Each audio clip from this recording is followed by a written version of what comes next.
Yo. Hello, everybody. Welcome in. As you see, we have Mayfired here. Mayfired, if you would like to give a little bit of an introduction to everybody. Well, hi, everybody. My name is Mayfired.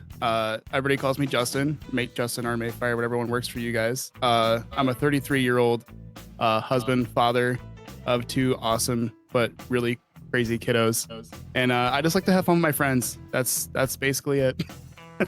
Dude, hell yeah. For anybody that doesn't know me, welcome to the first episode of the Front Yard Deep Dives, where we are going to dive into our own personal lives as streamers, musicians, artists, Vtubers, no matter who we are or anything like that. What we're going to be doing today is just talking about all the mental health challenges that we also go through. We go through a lot of things, and we don't show it a lot on streams or in performances that we do, because we want everybody to have a good time, have a good, memory of what we're doing, just have a lot of fun. But with this podcast, what we're going to do is we're going to start having a lot of conversation on how we don't speak on what we go through sometimes, because we want to keep that face up. And it's a really cool thing. So welcome in. Again, my name is Sick Psycho. We have Mayfired here on the channel, which is really awesome. I'm really happy to have him here. He's been a friend of, dude. We've been friends now for over a year, and it's really awesome to be here now.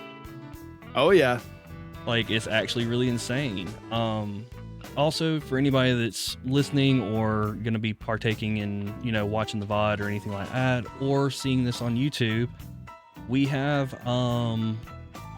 what's called Hope for the Day, which is a charity organization out of Chicago who I've worked with a lot over the past 2 years of streaming, that we'll also be raising money for. If you would like to raise money or help or anything like that, !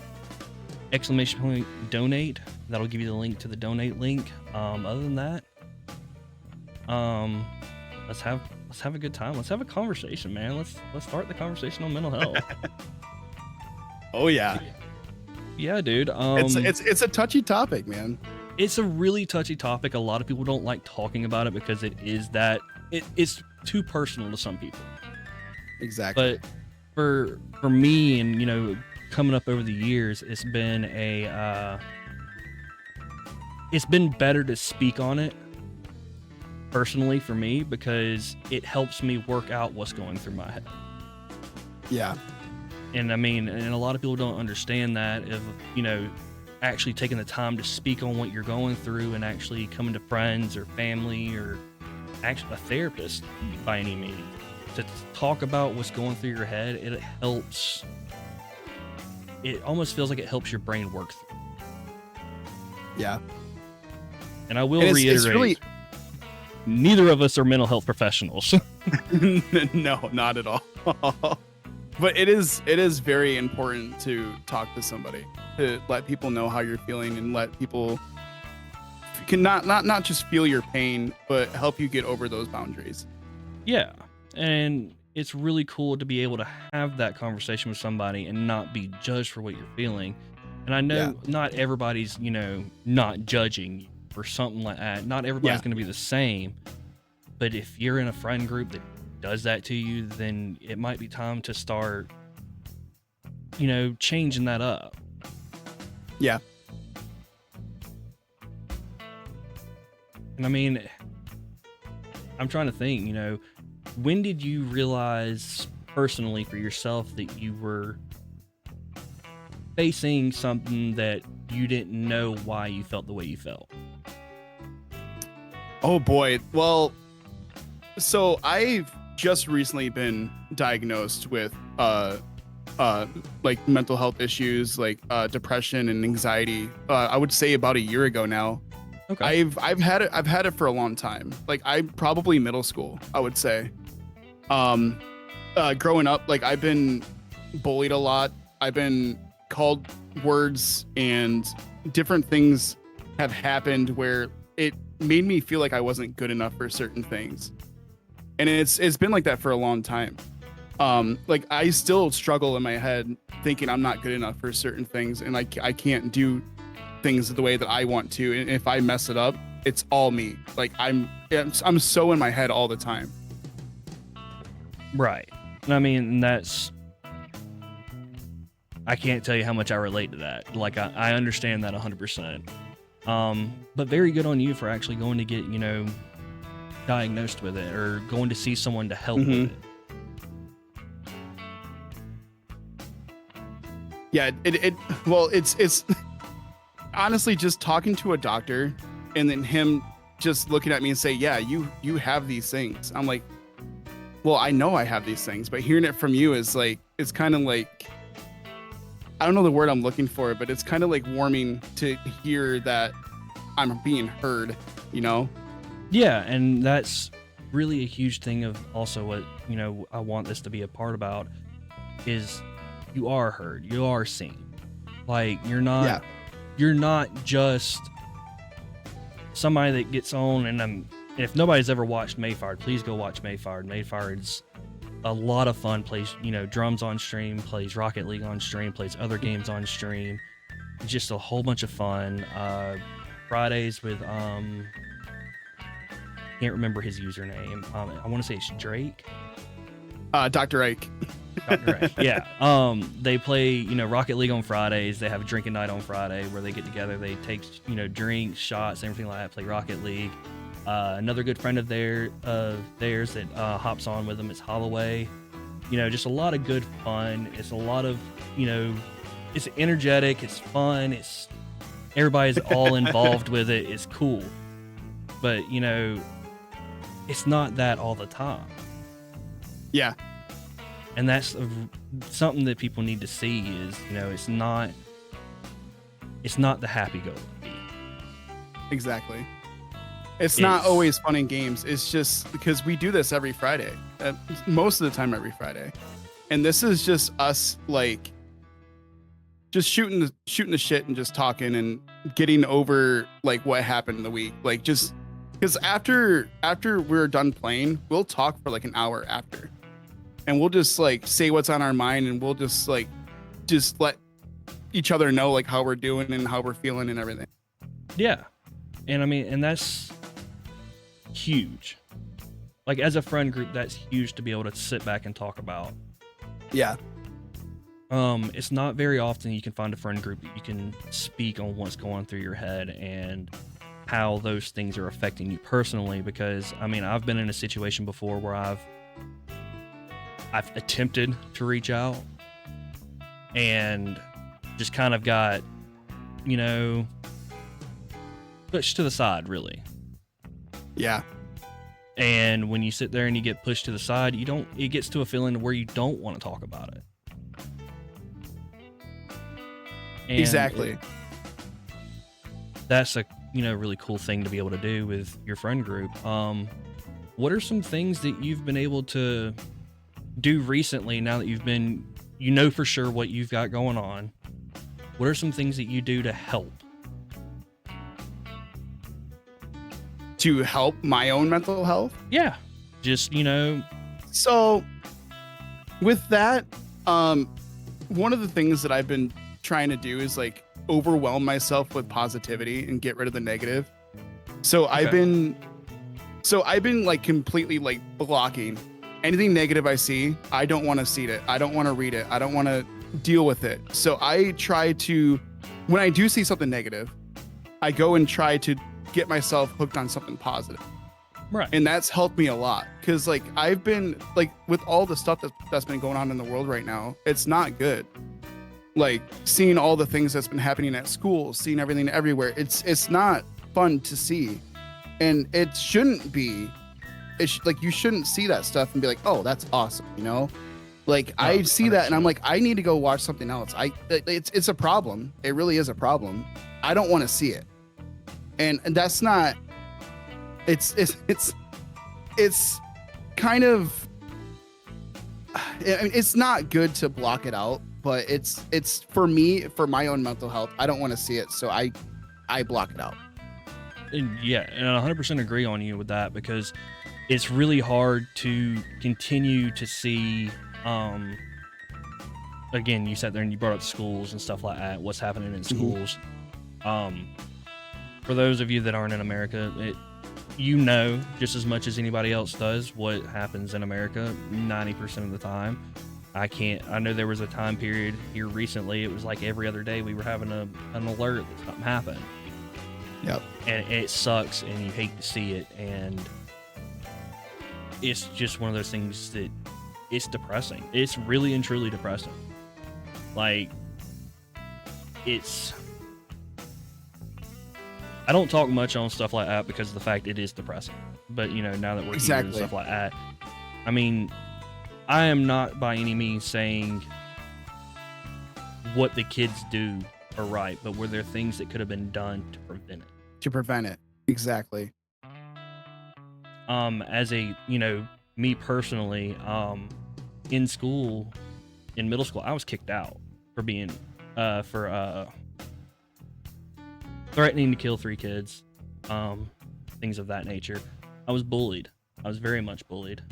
Mm-hmm. And it was one of those things of, I had spoke to a school counselor, I had spoke to a teacher, I had spoke to a principal, and I didn't get the help that was needed for me, and I outlashed in the wrong manner.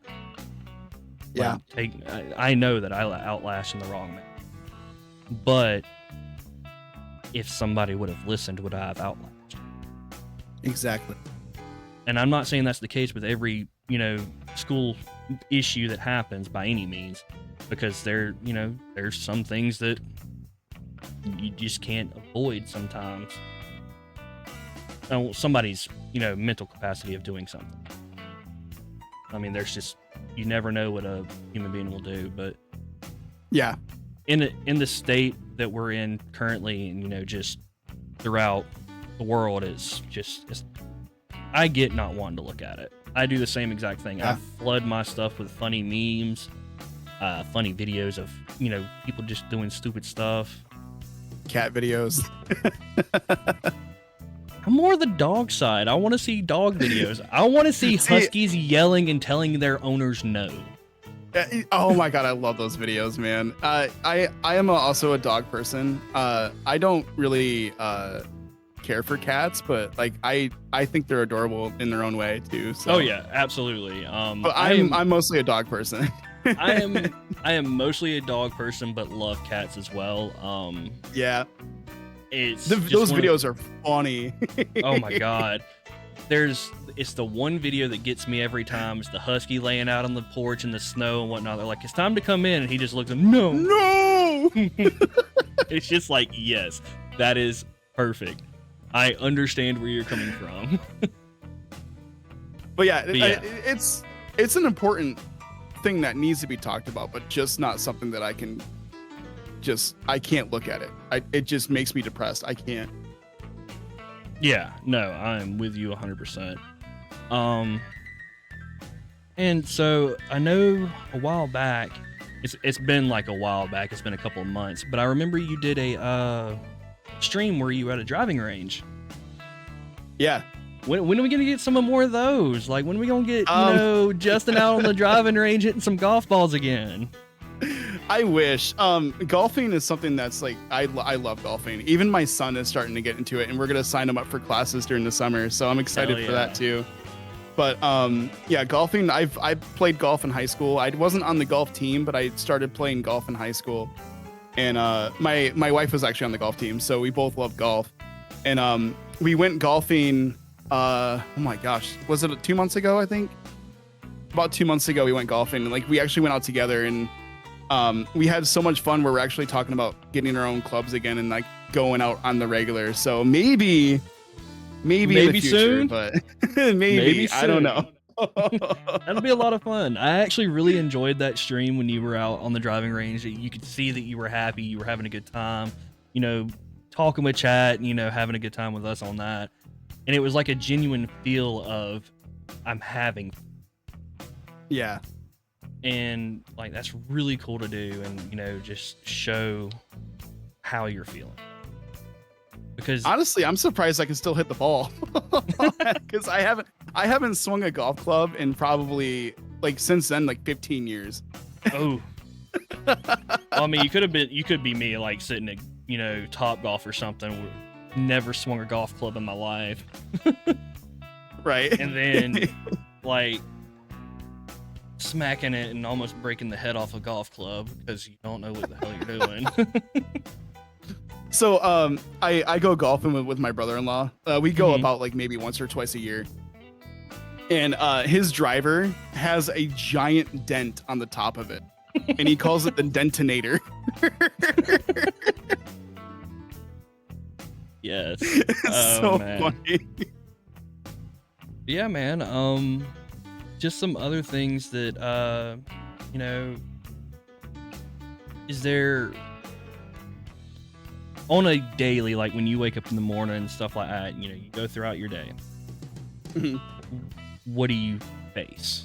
Like, what is it that you automatically wake up and you deal with right off the bat?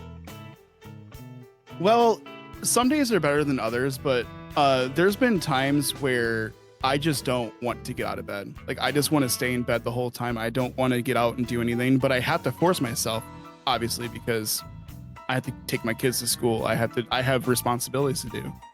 But just trying to keep myself positive and like get a reason to get up in the morning has been a real struggle. And then, like, you know, you start getting up and getting out of bed. Yeah, 100%. I understand that 100%. And then you start, you know, you're at work. What's going through your head at work?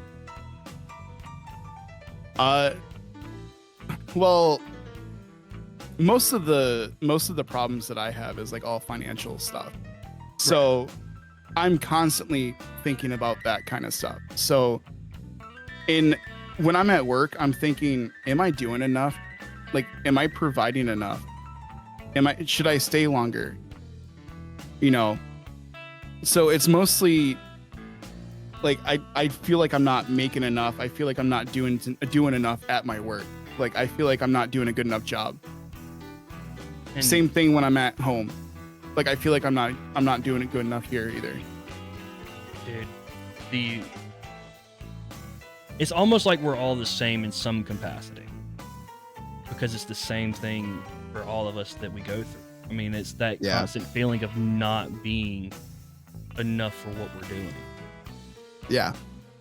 And I mean, hell, that bleeds over into my streaming when we're doing these things, because I want to give 110% when I'm streaming. Mm-hmm. And then it's just that constant, am I actually giving it? Exactly. Could I be doing more? Sometimes when I'm at work, I'll get like some constructive criticism and I'll take that way too hard. Like, if somebody says, "Oh, you did this wrong," I'm like, well, shoot, like I don't know how to fix it, you know? Like, Yeah. and I get in my head too much. It's like, oh, what could I done at that time so that that didn't happen? Or like I beat myself up too hard when I get constructive criticism of something that I did that was wrong. Yeah, I mean, like for me, I work in construction, so I mean, constructive criticism is more of just being yelled at. Yeah, right. Yeah. And I'm not sure exactly what you do for work for a living, but you know, in the construction industry, you get constructive criticism. You know, yeah, you get yelled at, hey, you did this wrong. But what's 90% of the time the case is that you get told, hey, you did this wrong, but then don't have an explanation of how to fix it. How to do it right. Exactly. Yeah. Yep. And it's just like, okay, well, I did it wrong, but can you give me an explanation, something? Mm-hmm. Like, give me something here, because I'm trying to fix it and you won't let me fix it, and then I go into a And you spiral. don't tell me what I'm supposed to do to fix it. Yeah, and then it makes you spiral, because it's like, I'm trying to do this, but you won't let me. Right. Yeah. Yeah, even going back like many years ago, when I used to work retail like 10 years ago, and I worked for condolences. Target. Wait, what? My condolences. Oh, yeah. I'm sorry. Yeah, I worked for Target, and working for that company is where I got my very first panic attack. Ooh. Because at the time they raised everybody's wages up to $15 an hour, and that was when that whole thing went on. And when they did that, they cut people's jobs and they added more work to people. Like, so say, because when I worked there, I did like shipping and receiving stuff. Okay. So when I did all that stuff, they added on for me to unload trucks, and like they made me organize stuff and like load the trucks. And I'm like, I'm one person, man. Like how am I supposed to do this? And then I got called into offices many times saying, oh, you're not doing a good enough job because this isn't getting done. I'm like, you're throwing so much stuff on me that was made for 3 people. How do you expect somebody to finish all that stuff in time? And then I locked myself in the bathroom at work, and I was sitting on the toilet with my pants on, just shaking because I couldn't take it. And like, I wish companies would understand, like, I understand like the American thought process of it's money. We're human beings that have a capacity to deal with certain things, and if you continuously push past it, you're gonna lose them. Like, there's no way around it. Not in a fact of, you're gonna lose their employment. I mean, dude, I've recently worked at a job site where a gentleman, I want to say he was in his late 50s. He's been with the company since he was 18. Building bridges.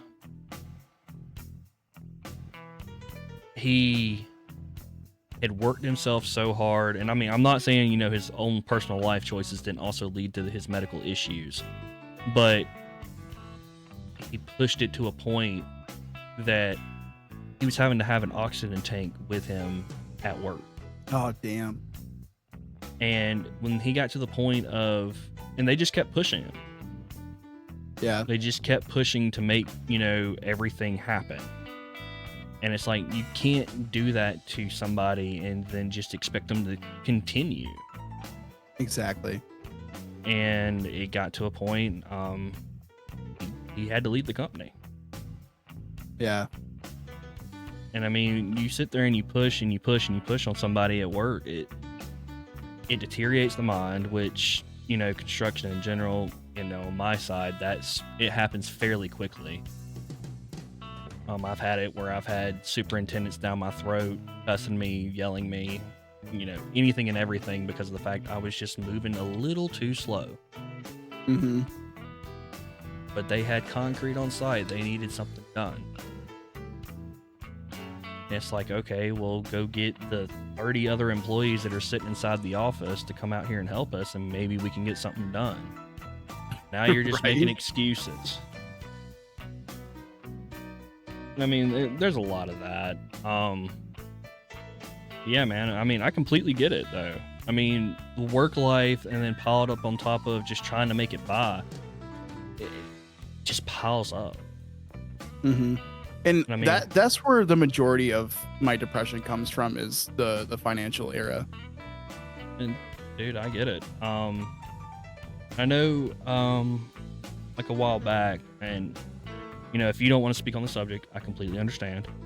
I know a while back, you had made a post in your Discord saying that you'd come on hard times. Yeah. How hard was it to make that?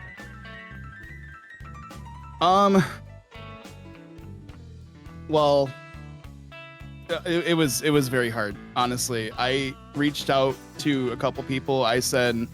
I let them know what was going on, and the first thing that they said was, you need to ask for help. And I looked at that like I was being defeated. Like, I did not want to ask for help. And they said, well, you need to. Like, you should post it. If you're not going to post it, I will.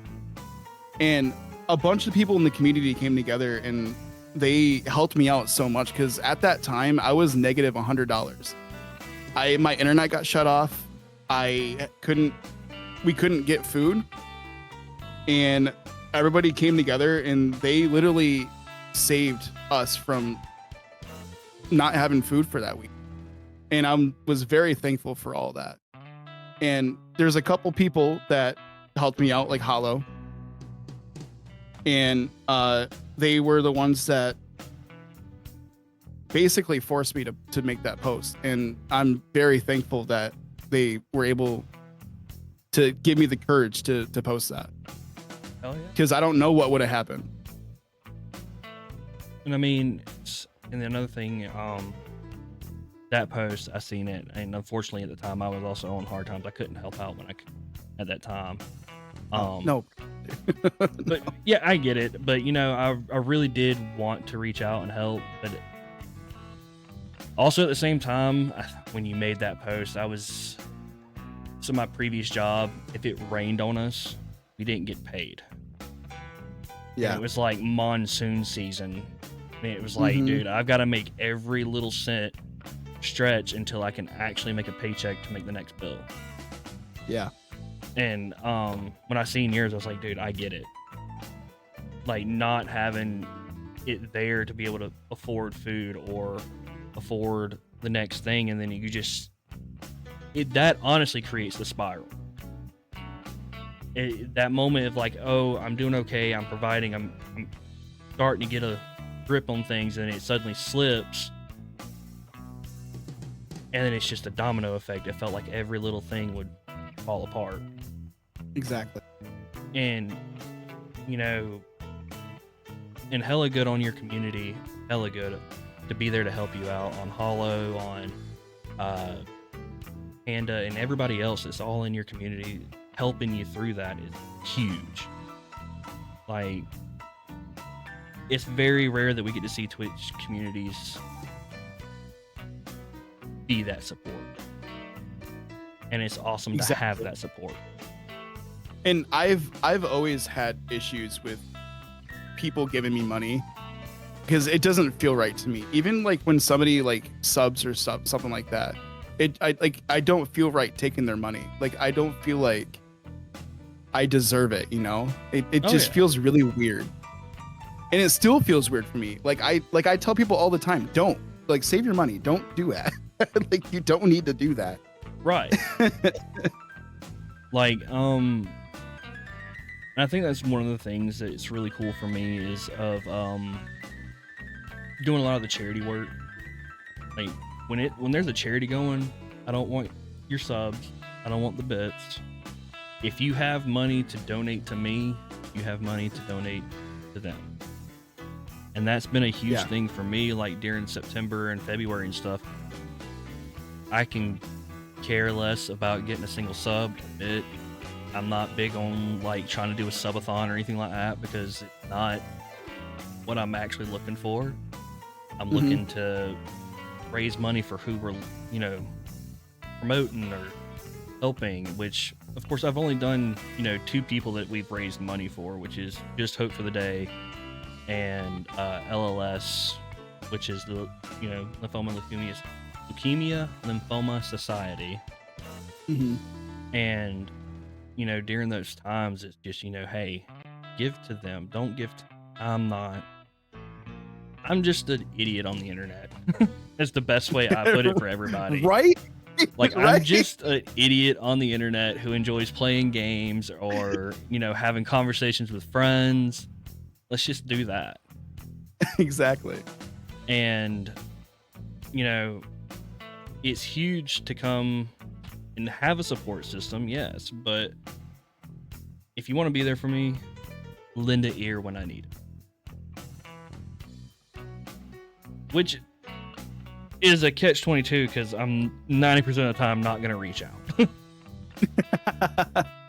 And like, that's like one thing for me that's huge for me is like, I don't reach out. I don't talk about what I go through personally, which is another cool thing about starting this is that I'll talk a little bit more on it. Because for me, like, I've known about the depression and anxiety. The anxiety's gotten worse over the years, but the depression I've known about since elementary school. Oh, wow. Yeah, I've known since probably 3rd grade. Wow. In third grade, bullying started. And then in fourth grade, actually really weird. I've had a lot of conversations with old friends from high school, not really friends, but just acquaintances of I guess old classmates, because we weren't even acquainted half the time either. Of people remember why I got kicked out of school. Like that's a very prominent thing that happened in that school system. Yeah. And there was like I remember kids in my fourth grade class. It was my literature class. I remember turning around and having them tell me to commit in fourth grade. In fourth grade? In fourth grade, I was being told to commit. Like, I don't understand how fourth graders know what that even is. That is nuts. Yeah. So, I mean, like, that's a reason why I have started, wanting to talk to our fellow people here on Twitch and stuff like that. Like, look, there is stuff in the past that I know you remember. And it will leaves a trail of what it did to yourself, your psyche, stuff like that you don't talk about. And if you're not comfortable speaking on it, then of course don't. That's something that you or a therapist or somebody like a family or a friend or significant other can speak on. Not just, somebody on the internet that, you've never met in your life. But the thing is, though, is like, that's why I've wanted to start this, was to be able to have a chance to be open about it. Exactly. It's two friends having a conversation. Yeah. And like I said, I want to say the way of us putting on our, quote unquote mask of happiness. Like, hey,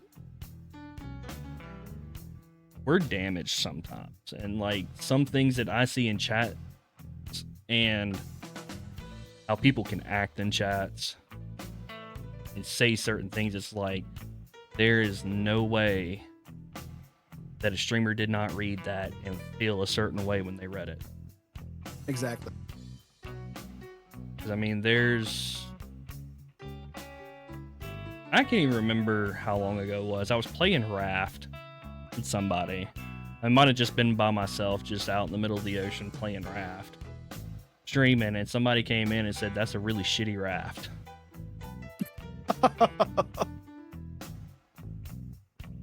And it's like, we're just in here. Necessary? Like we're in here, we're chilling out, we're having a good time. There's lo-fi music playing, and you just want to hop up in here and be a dick. Like, why? Like that. Why that attitude towards us? We're just having fun.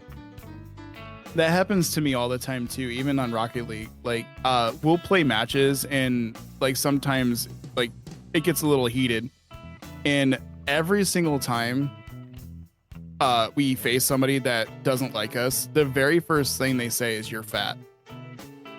Every time. That's always the first insult they say. I'm like, do you think I don't know this? Like, right? Like, bro, I live in this body. What do you mean? like it doesn't matter if you're fat or skinny. You're the same person, dude. Like, right? Who cares?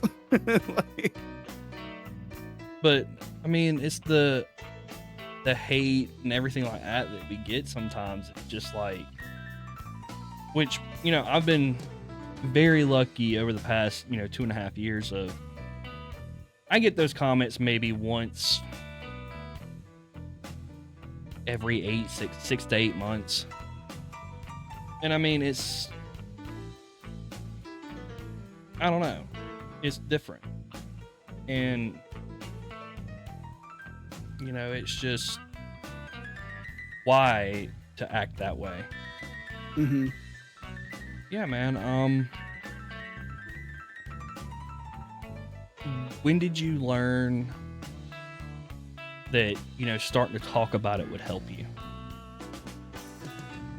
Well, with that is I've been keeping it to myself for so long, and like I've been even keeping it away from my wife too. Like she didn't know until recently. Like she saw it.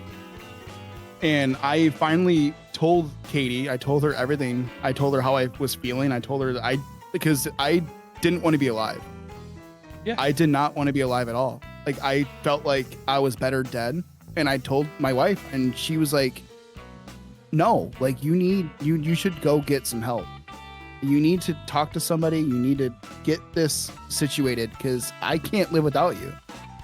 And it's obviously it wasn't something that I would actually do because I would never leave my wife and kids. I would never do that.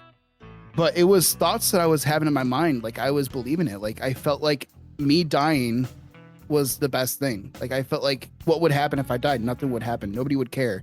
Like those are the things that I said in my mind all the time. 100%. But talking to Katie was the first thing, and I was like, you know what? Maybe I should actually go talk to somebody and get this figured out. And also, big W on Katie being there for you and being that way. That's huge. Yeah, she's always been there for me from the start, dude. Hell yeah, that's awesome. That is 100% awesome. And the reason I say that is I've realized it's one of those things of trying to think how to word this. I've noticed in like recent years and stuff like that, and I don't mean this in a male, female, whatever kind of way, anybody that's starting to kind of try to come out and speak on their mental health, they're getting shamed for it. And I don't understand the thought process behind it. Now I can understand, some people will trauma dump it. Yeah. And I'm a very strong mentally person of I can listen to somebody speak on what they're going through. They can sit there and tell me, hey man, I'm not doing too swoof, things are really feeling this way. And it's like, okay, well, come on, talk, get it out, work through it with me. Like, what's going on? And we can sit there, we can talk for an hour or two, and and then after that, they're done. But if you were to sit there and message me and you just straight up said, look, man,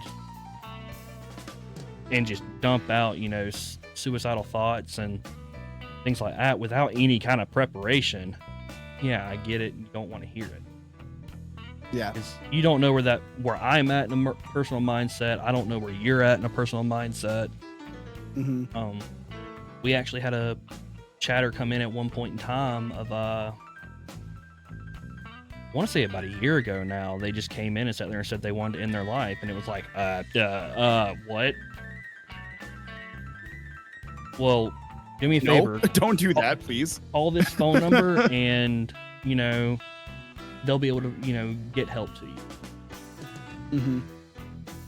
And sometimes that's the best thing that you can do is like give them the ways to like reach out for help, like giving them the suicide hotline, giving them 100%. Certain ways to reach out to try to stop that. And if anybody here that's listening right now or anything like that, if you're listening on YouTube or whatever, you can always come to my chat on twitch.tv, to go to my chat, my offline chat, do ! find help. And Hope for the Day has a lot of resources that will help you find help that are, free or just cost effective to you to where you can actually find. That is a thing that you need.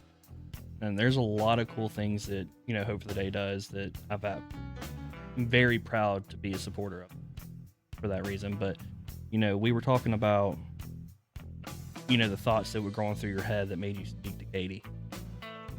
And I kind of trailed off. I've got very bad ADHD when it comes to stuff like that. I'll just sit there and pick a topic and fucking roll. you were talking about what was going through your head of, how you didn't want to be here. Mm-hmm. And you sat there and you said, I would never do that.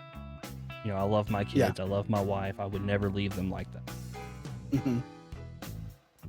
When you went and talked to somebody, did they put you on medication or anything like that? Yep. Yeah, they did. I don't remember the names of them because I don't take them anymore because they didn't help me at all. And mostly those thoughts did eventually go away. Right. Like I don't have them currently. I don't have them right now. And I haven't had them in probably almost a year now. But they did put me on a couple medications. Oh, thank you. I appreciate it. But one of them was not working for me, so they put me on another one because it was actually making it worse.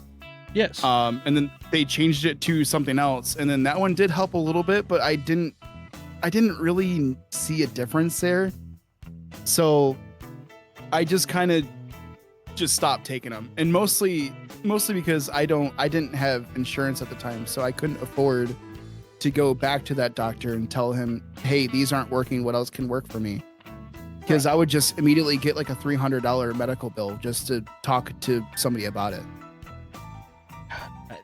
One thing I hate about where we're at in America for that is that, like, it shouldn't cost $300 to $600 to go talk to somebody that you want to stay alive. Mm-hmm. Yeah, no. Did going to the medication scare you? At first it did, because it's something that I haven't tried yet. Like I get really bad anxiety when I do something that I've never done before. Like even like leading up to this podcast, I was very anxious and I was very nervous. So. You and me both. I'm not even gonna lie. I've been working on it since the last I streamed. When I made that surprise appearance way back in early September. I hadn't been on Twitch, and I've been on Twitch, but I haven't been interacting like I used to. And I mean, if you know who I am and you know who I am on Twitch and stuff like that, I'm in everybody's chat. I am 90% of the time you can find me somewhere. There is something somewhere that you can find me, and I am talking to somebody. There for a long time, forever ago, I'd have 5 different conversations on a screen going. I'd be talking to somebody in each different chat about something different. Yeah. And when we get going on, these past few months, I've had to kind of disconnect. Not for anybody's, personal reasons or anything like that. For one, I started a new job. And I needed to have a full-on focus on my IRL life of, like, I need to get my shit straight. Mm-hmm. I'm having too much going on here, there, and everywhere, and I can't focus on what I'm doing. And then after that, I had realized a lot that I'd kind of falling out of love for streaming.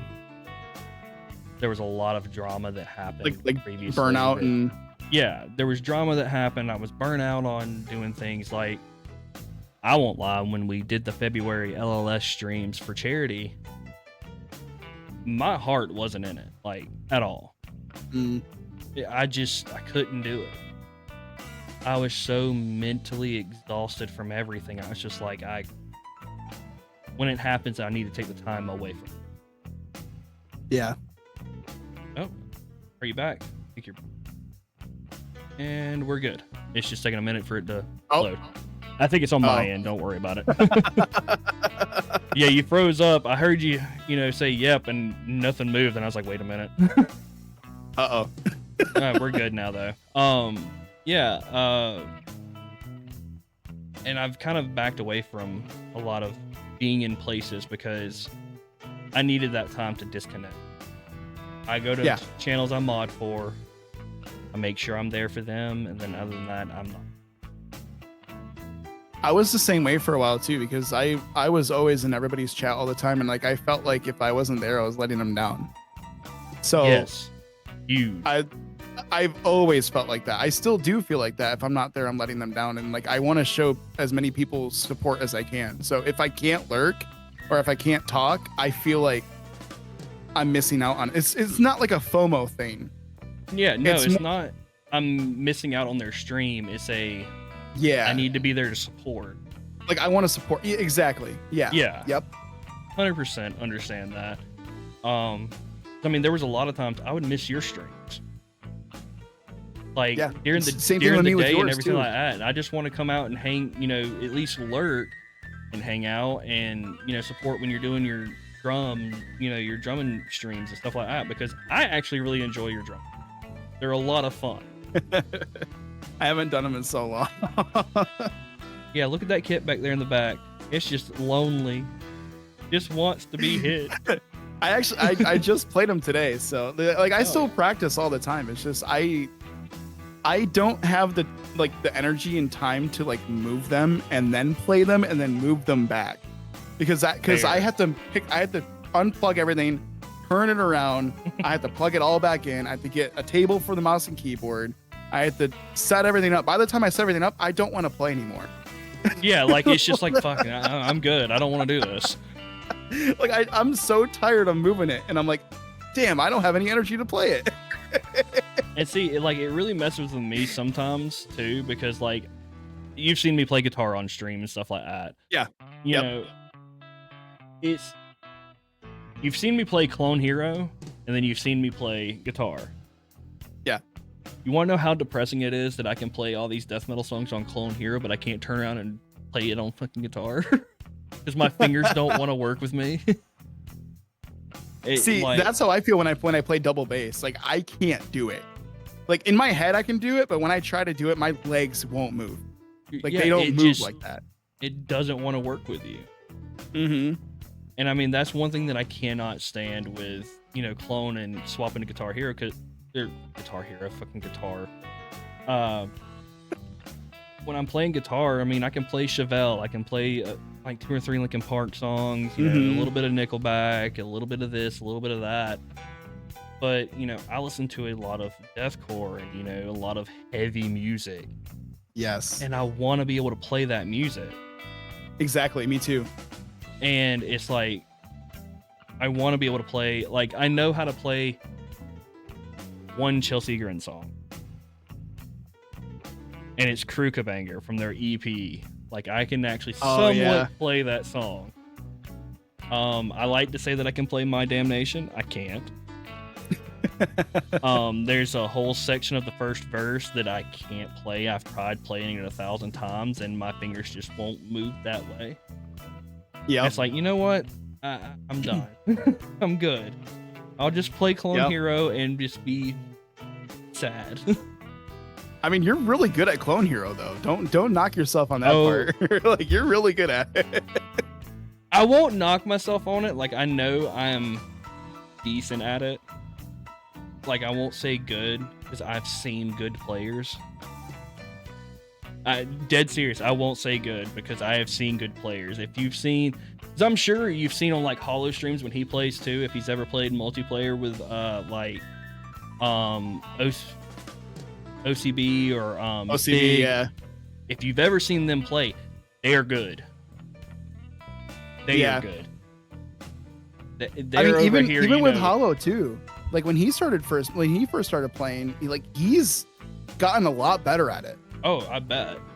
And it's good to hear that he's, you know, gotten better. I'm proud of him. I sat there and when we were talking and stuff like that, you know, I sat there and I would try to push him to play the little bit harder songs. Like, hey, challenge yourself a little bit. Don't sit here and play the songs you play over and over. Play a harder song here and there. You got to get your hand used to moving that way. Mm-hmm. And that's what, you know, like when I play actual guitar, that's what I'm trying to do, is I'm trying to find the songs that will make my hands move differently, because it's the only way that my muscles and my fingers and stuff like that are going to get used to actually doing it. Exactly. But, you know, and it's depressing when you go to continue to try and try and try. And then I'll put guitar down for months, I won't touch it. It's just too depressing to touch it. And then I'll hit a slump in my own mental health, and it's like, well, now I'm not creative at all. Yep. And it's like, I hate that my mind has that much control over it. See, I'm the same way too. Like, even when I'm like just practicing and I mess up, I'm like, damn, I'm not good. Like, I need to practice and it stays back there in the backside of your head, and it's like you are constantly thinking about it. Exactly. And it's like, I just want to play. Let me play. And then I try to like run that same song back, and then that part comes up. I'm like, oh, am I gonna mess up again? And then you're thinking about the fact you messed up the first time, you messed up the second time. Yeah. Yep. And it's like, I knew I was gonna do this, and it's like, yeah, because I was thinking about it the whole time. And once again, the spiral continues. Yep. Yeah, nah, man. Other than that, I mean, it's just a lot of stuff like that. We do have an ad gonna start here on Twitch in about a minute or so. I feel like this would probably be a good chance to just take a break, take a breather. Sure. You know, just have a chance to recollect ourselves. You know, if anything, we need to have a moment on and just, you know, kind of recollect ourselves. Yeah, man. Other than that, we're gonna take a 3-minute break, and we'll be right back.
Welcome back, everybody. We are back in here, and I am swapping over to this podcast scene like a good person and a good streamer.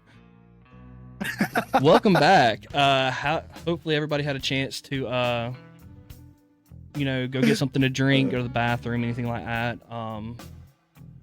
And people on YouTube, when you see this, it's still gonna be there. I'm not gonna edit this video at all. This VOD, it's just gonna be what it is.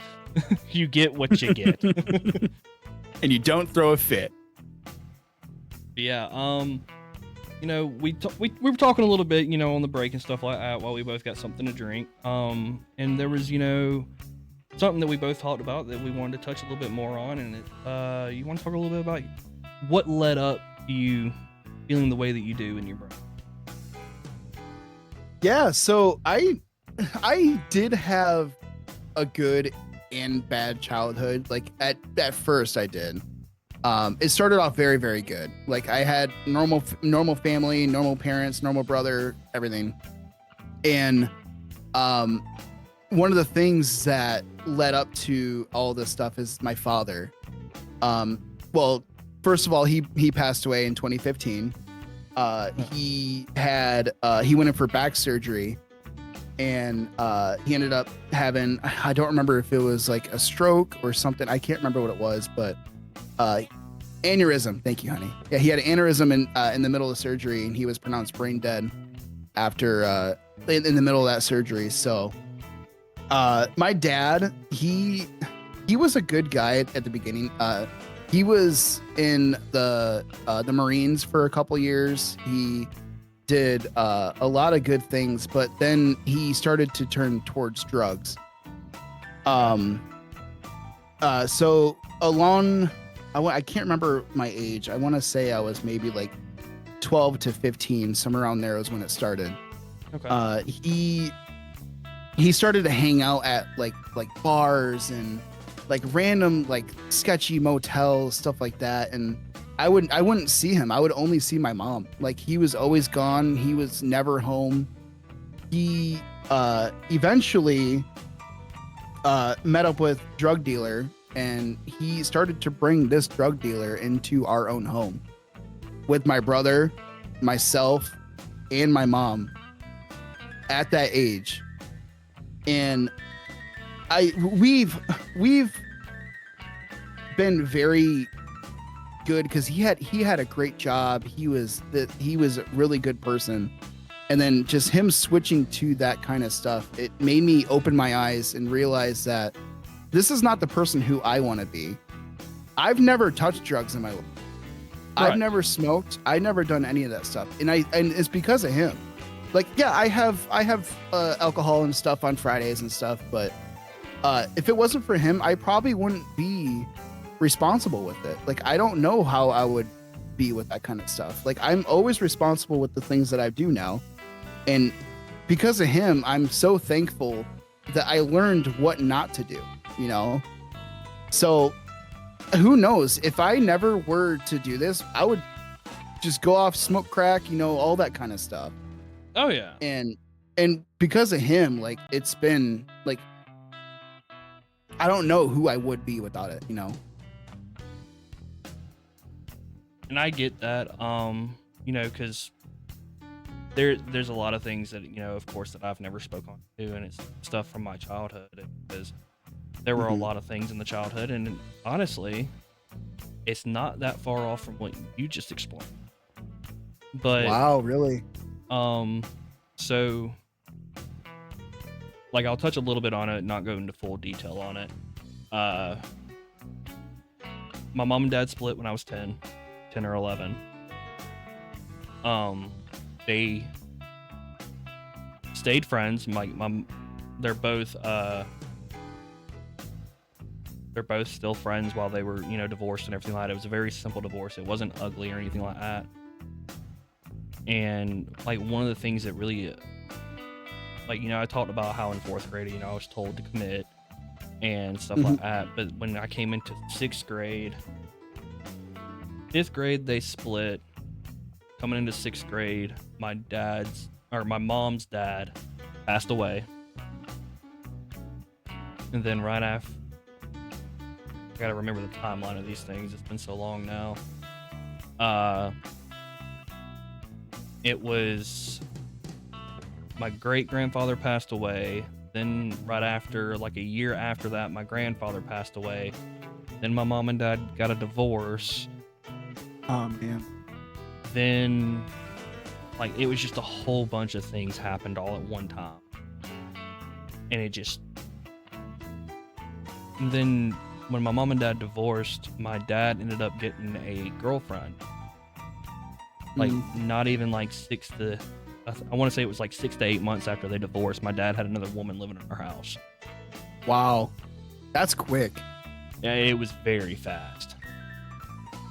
And with that, it was just like, it was a lot of things that happened in a very short amount of time that just kind of piled up on stuff. And his girlfriend then, I don't know if it was exactly when she moved in or if she had always been on it, had a drug addiction problem. Yeah. And started bringing in stuff to the house.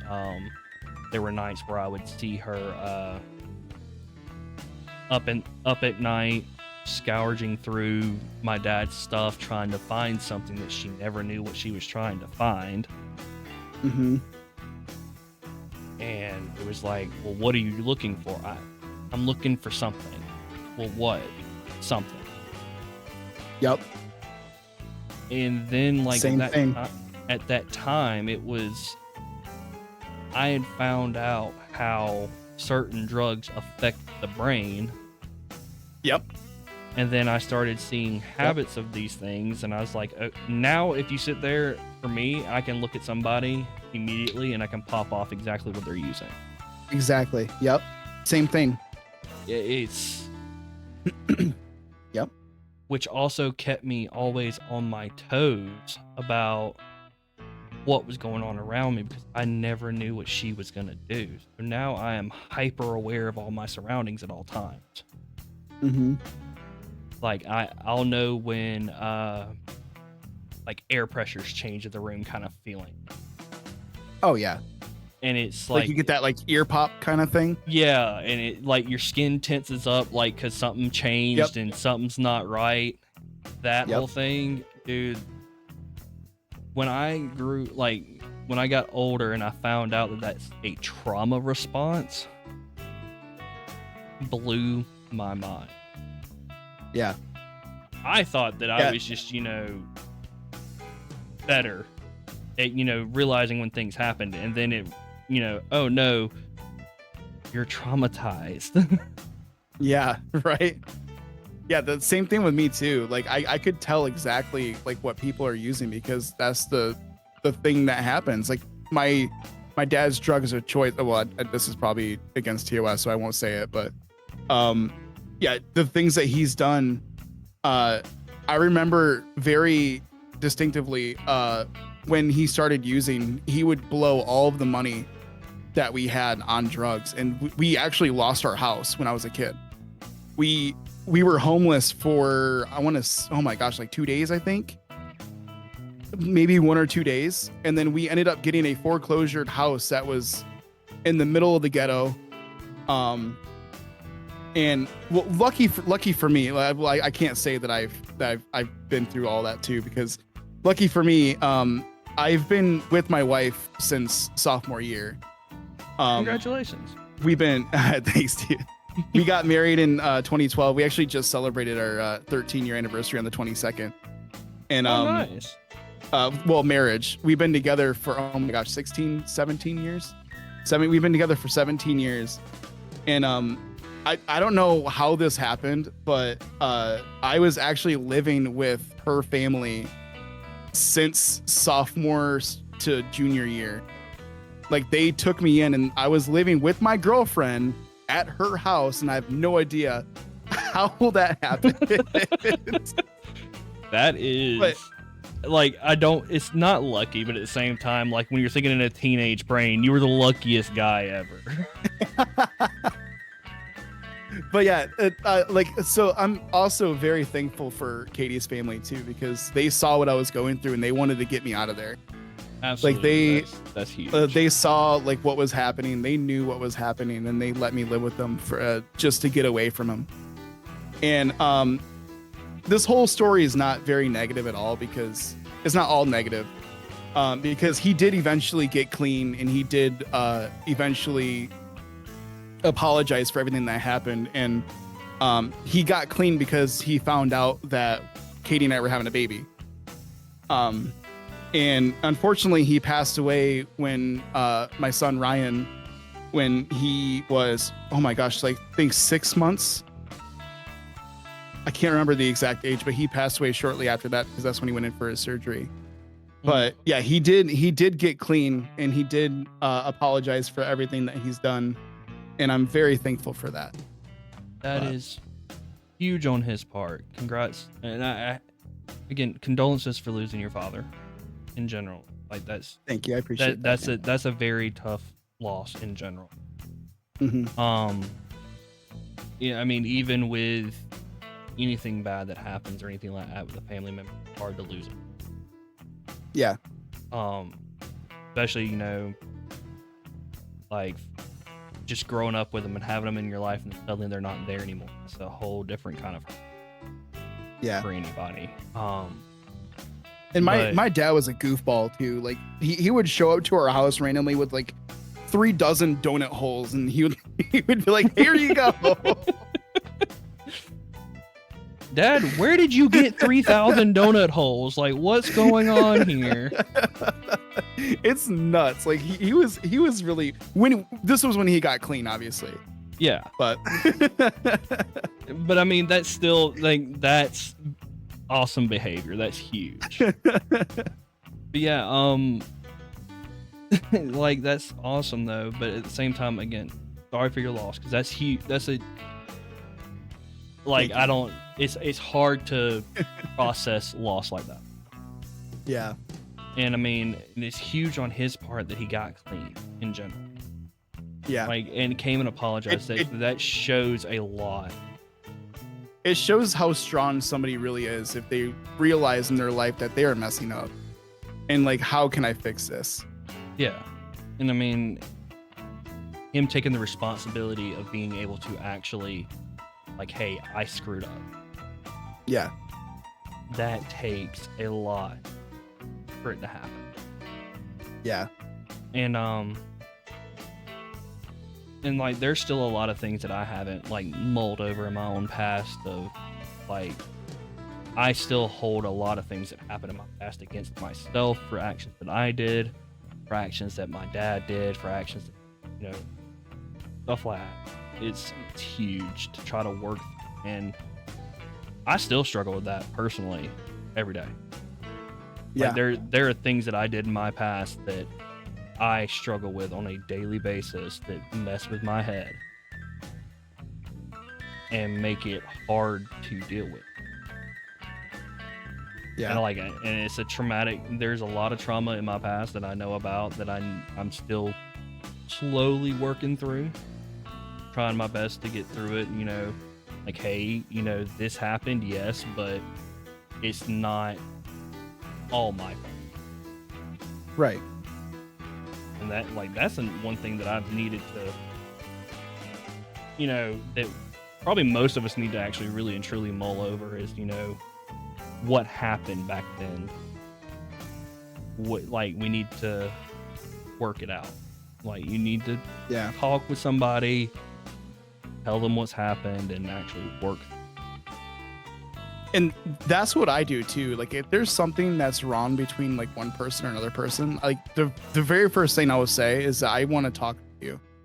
Like, yeah. If there's a problem with anything, that's the best thing you could do is talk. Absolutely. And I mean, and I know there's a few things like in the past, couple of years or something like that I just cut communication, but I cut communication for myself. Like, there are things, yes, you need to talk about, you need to, lay it out all out to be spoke on. Mm-hmm. and things like that. But when it came to these things, it was more of there's not a talking point. Mm-hmm. There's been either a line crossed, or there's something there that's like, okay, yeah, no, this is done. Like, nothing against that person, anything like that, but I've got to put that wall up now because something another has happened that's just wrong. And I mean, is it a healthy way of dealing with it? No. I'll admit that it's not a healthy way. And a lot of, like, because we both talked about a little bit of coping mechanisms earlier, with like what we do to kind of help it and stuff like that. I have a very lot of unhealthy coping mechanisms. Like, I want to say, what am I, 31? How long has it been since I kind of quit drinking? I haven't drank heavily since probably the age of 24 or 25. And then from the age of 21 to 25 is a blur. I have no real recollection of that time. So my drinking was a very heavy. I should not have been doing what I was doing. That was one of the unhealthy, mechanisms I was using to cope with a lot of stuff from my past. And, that's where I could come from with this is, a question of, was that something that you did as well? Are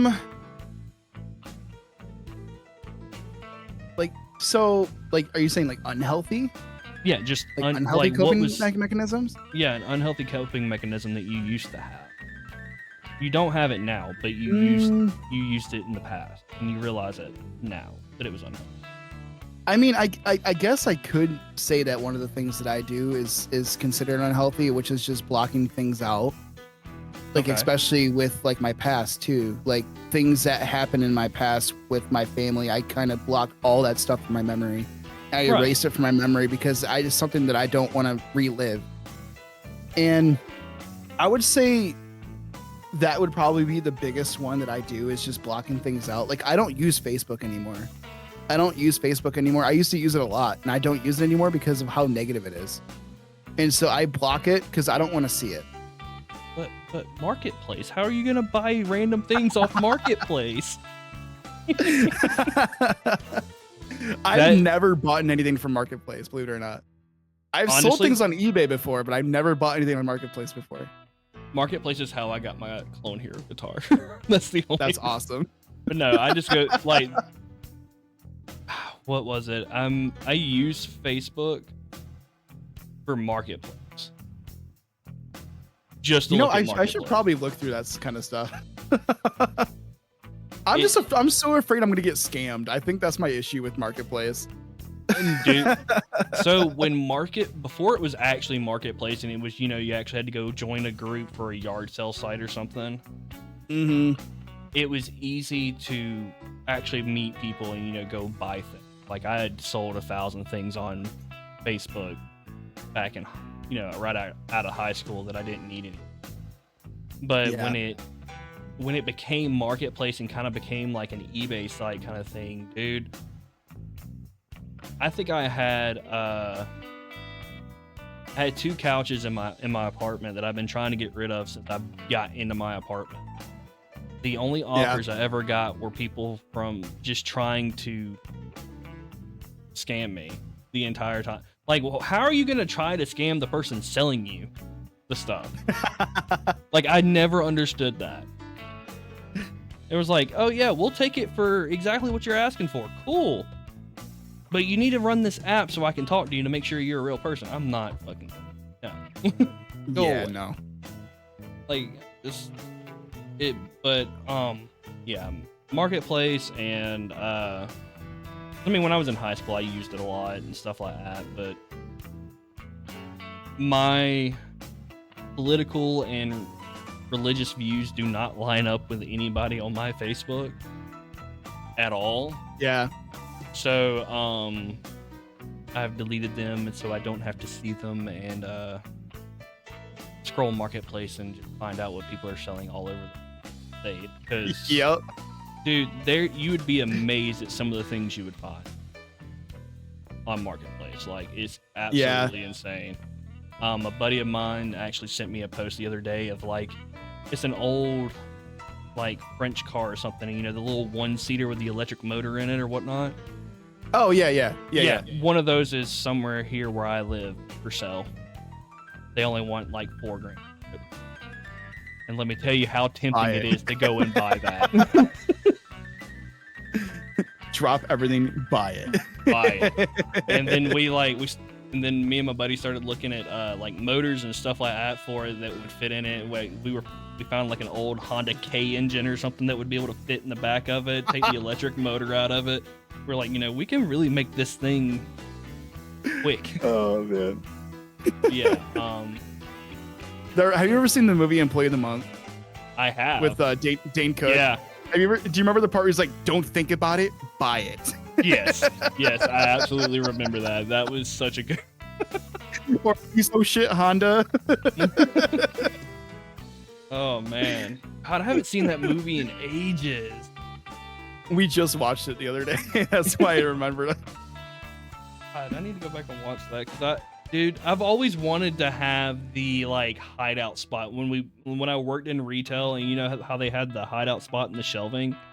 Yes, yeah. I've always wanted to do that at work, and then of course, you know, it's a movie kind of thing. You can't find space like that. It's like, nope. If I actually worked in a spot that had toilet paper to sell or whatever, I'd make cubbies and have the toilet paper. My kids do that when we go to the store sometimes. They'll like hide in because we'll go to like Sam's Club and they'll like hide underneath like the gondolas and stuff. Oh yeah. That was like peak time to like when I was little, we did that. It was so good. Yeah, man. Trying to sit here and think. You know, we've touched on childhood, how things in our childhood has affected us. We've talked about how we are currently and everything like that. You know, it's huge. I really appreciate you being open and honest about, you know, everything that you go through on a daily basis. That's really awesome of you to do, to be able to come on and let everybody else know, hey, I'm normal too. I go through things.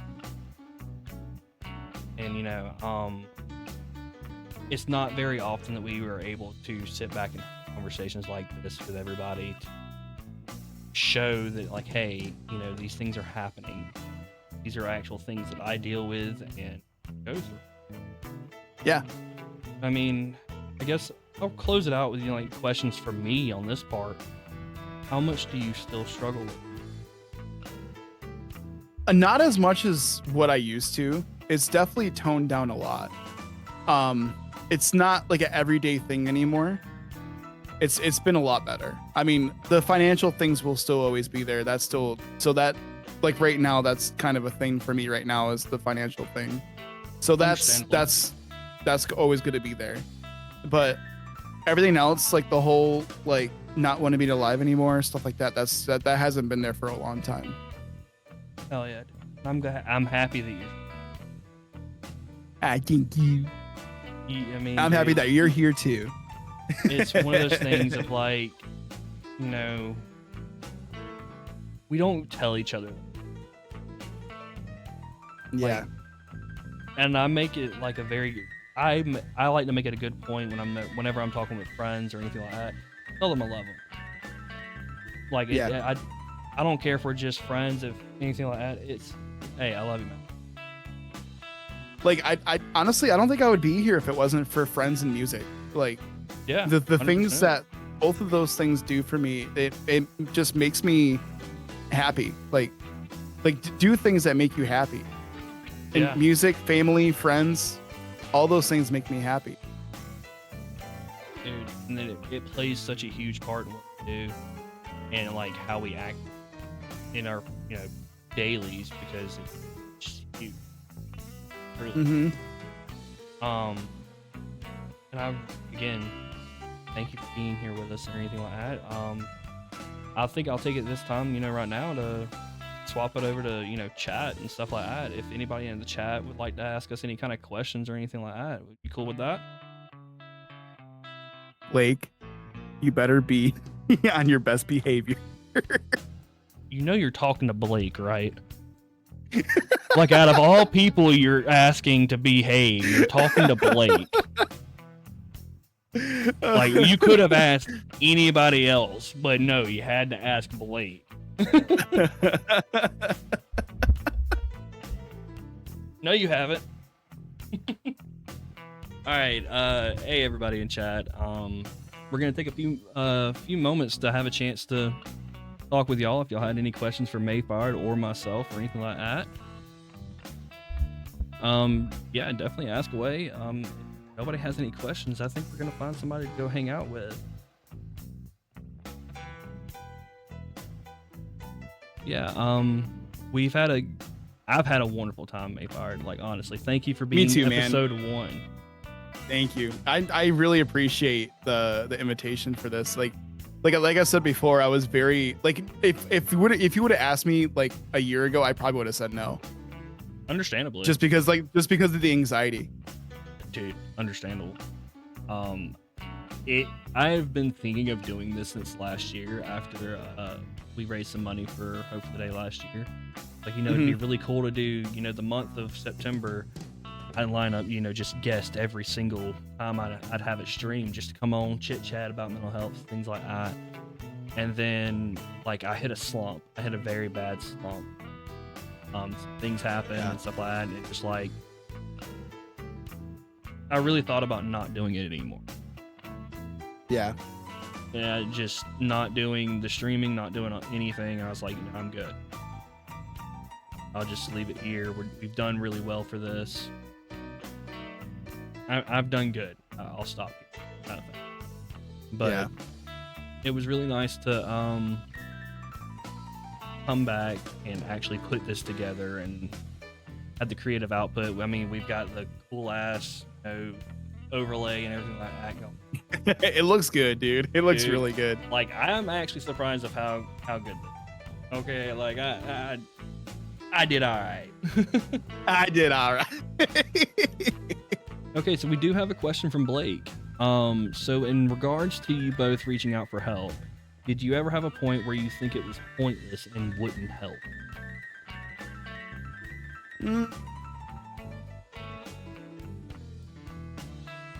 And he says in quotations, I can ask, real quick. I can ask. Or not quotations, parentheses, Close enough. A point where I think it wouldn't help. Not that I can think of, no. I mean, maybe like the financial stuff. Maybe that would be something along those lines. Like how I said I didn't want to make that post. Like, in my mind, I thought that it wouldn't help.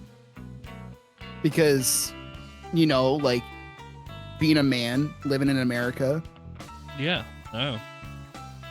It makes you feel weak, right? Yeah. And I think that goes for like all men and even women too. Like, if you ask for help, you're seen as weak. Yeah, 100%. It's in that aspect, yeah, no, 100%. If you failing. Yeah. Yep. And if you ask for the help, it's not gonna actually exactly. For me, yes, there was a point where I felt that even reaching out wouldn't help.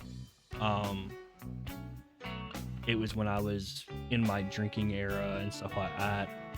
I had left a party or something and was very drunk and got home. I had attempted to call one of my friends at the time to just have a conversation, and I was met with "fuck you, you're a piece of shit," and they hung up. Wow. Which I then turned around and had to make a different phone to have taken care of. If I didn't, chance I wouldn't be sitting. Wow. Yeah. No longer speak to them. Smart moves, people. Good. Choose your friend group correctly. Good. But yeah, no. There was a point in time after that when I was drinking that I felt like it wouldn't help. It was pointless. That if I was gonna go, I was gonna go. There was a long period of time in that time period where I knew if I wasn't very close with my dad or my mom, and like speaking terms. Like we would talk, but wouldn't talk every day, kind of thing.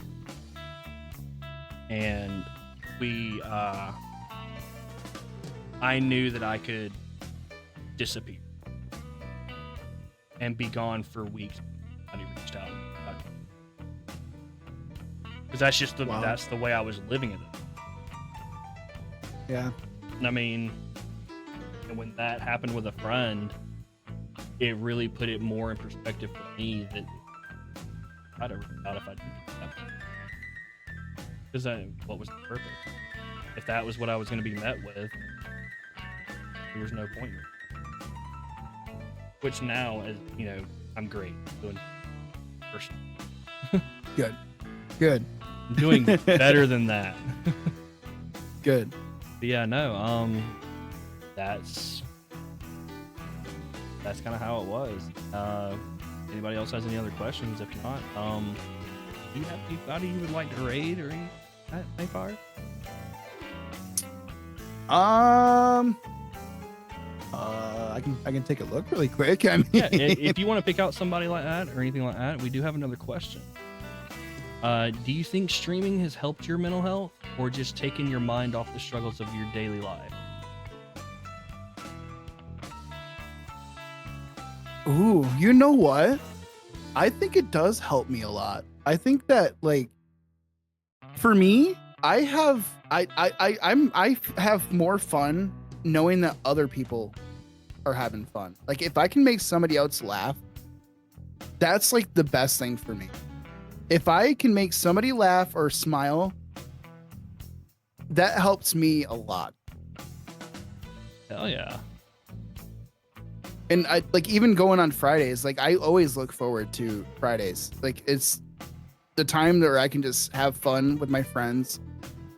Don't care about anything else that's going on. I can just focus on having fun with my friends.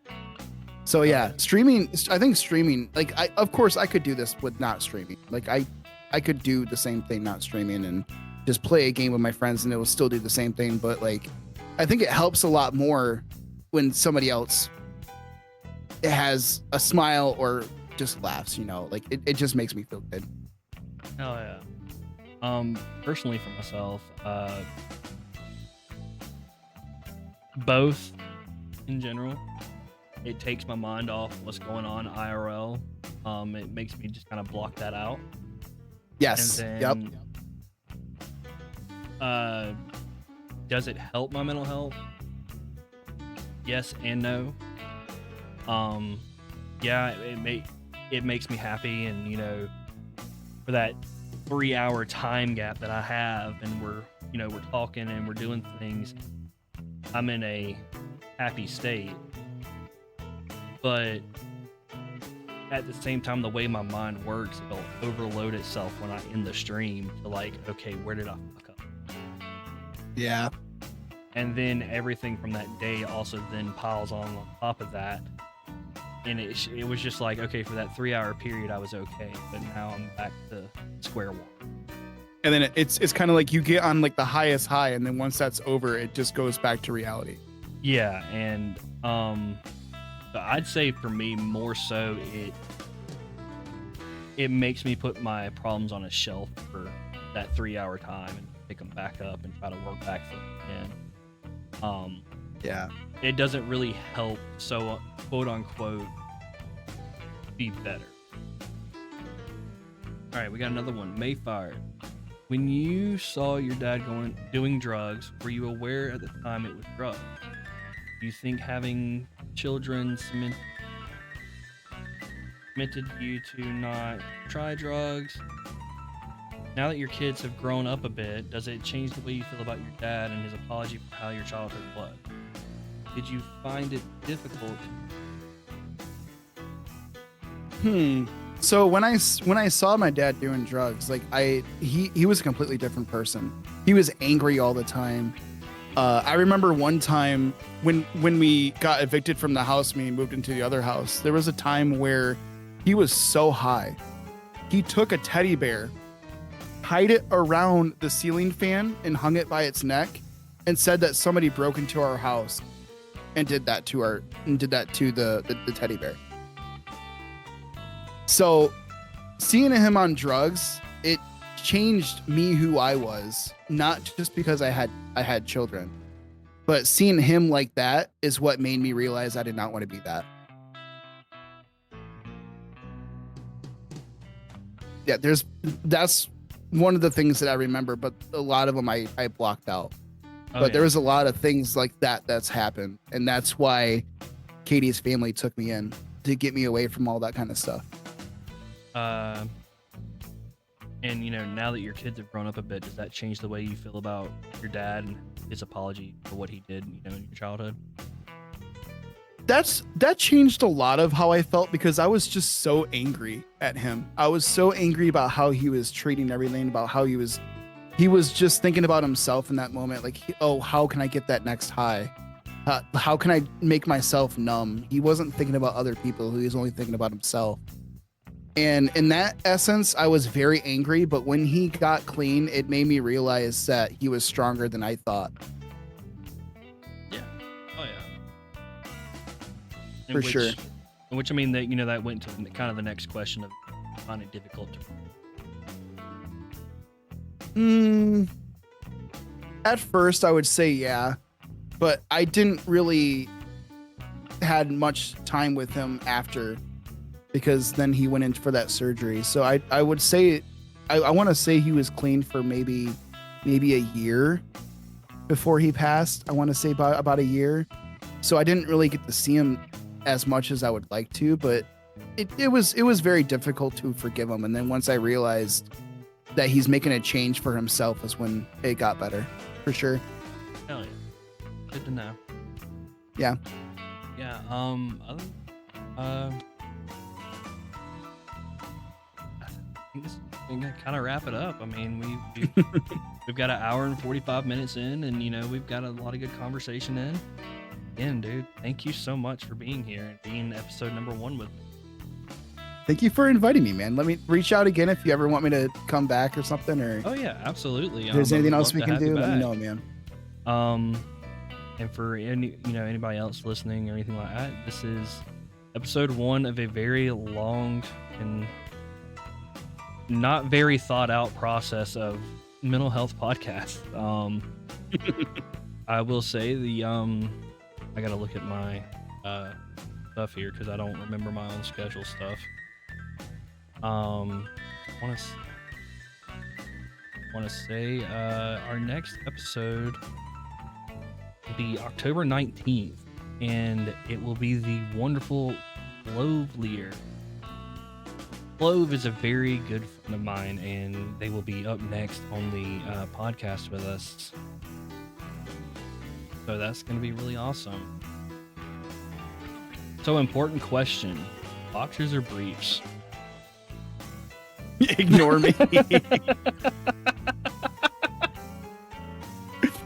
It's good to end it on a good laugh. I'm answering this one because there's only one right answer, and that is the briefs with like the little pocket to put your front stuff in. My man knows what he's talking about. But yeah, oh man, and of course Blake comes in and to tie into Inky's question or not. Or not. We said there was only one right answer here, but nah. October 19th will be the next one. Mayfired again. Thank you so much. This has been an absolute pleasure, dude. definitely looking forward to maybe having you back on in the future. I know that Hell yeah. We kind of talked a little bit before we started streaming of how far ahead this is. Mhm. There's a lot going on, and this has been a pleasure. This is awesome. I'm excited to see how far we can take this. Hell yeah. Maybe at some point in the future we could probably do a big like group call or something like that. Have a group of us all hanging out and talking about it instead of it just being Oh, that'd be cool. Hell yeah. Instead of a one-on-one, we can have a few. Yeah. But yeah, we'll definitely do that. Did you have anybody you would like to go say hello to? I have a friend of mine that does art. Wait, you know Kat, right? You know Kat? I've recently started going into Cat streams recently. I'm thinking you're talking about Cat Black, right? Yeah. Yeah. Okay, yeah. Are they live right now? Yep. Cool. Just started about 13 minutes ago. I gotta remember how to spell their name. Okay, Cat Black.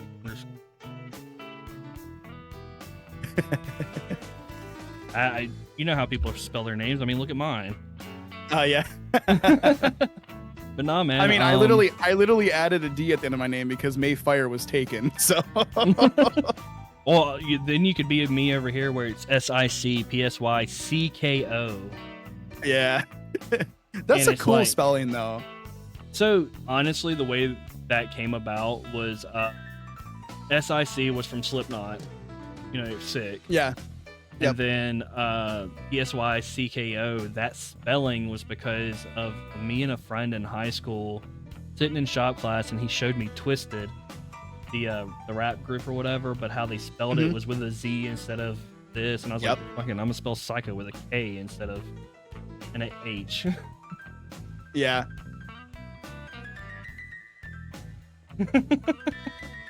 Yeah, other than that, dude, do you have anything you want to promote or anything like that? Or anything like, for what you got going on? No. If anything, go spend some money on the wonderful thing that Six doing here. Yeah, I've already forgotten that we were raising money for today. Like, that's how my brain's been going 1,000 miles an hour. We are raising money for Hope for the Day. Don't worry about what the goal says. We're just raising money to raise money at this point. Other than that, thank you everybody for being here and hanging out with us. And anybody that listens on the YouTube thing, we do these at 1 p.m. on Sundays, Central Standard Time. You can follow me on Twitter. You can follow me on Blue Sky. You have your Twitter that you have, and we've got your Twitch linked in the top pinned message that you can both everybody can go say hello to Mayfired or come in and follow them on their Twitter or anything like that. Other than that, I think that's gonna be it for the episode, and thank you for coming and listening to the Front Yard Deep Dives. We'll catch y'all later. Hell yeah, dude. Much love to you. I can't wait to see what this does.